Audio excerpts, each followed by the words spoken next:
I'm Paola Palma, the program leader of the Masters in Science in Maritime Archaeology at Bournemouth University. A few years back, I took my first dive in the stretch of waters just behind me. We are between Bournemouth and Poole. And the reason for that was that we at Bournemouth University had been told that there was a fantastic wreck lying in the seabed about 7 meters in depth.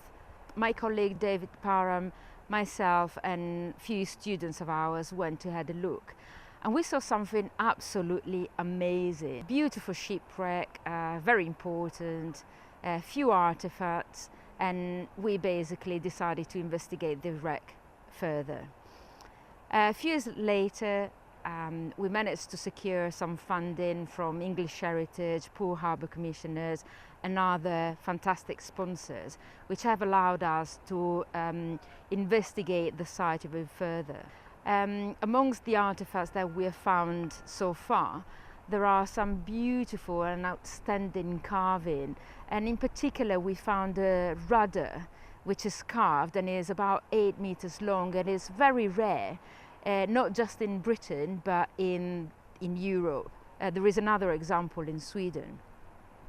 And while we were diving and seeing all this beautiful, fantastic heritage, I realized that myself, my colleague, and some of the students were just a little bunch of people who had the privilege of actually witnessing this heritage.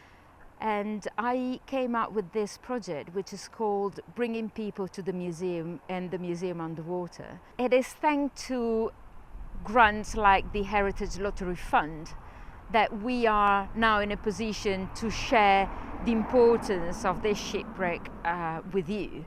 This allows us to study, investigate the shipwreck further and understand why it is important, why it was important historically, archaeologically, and what was going to happen to this shipwreck if we hadn't secured this kind of funding.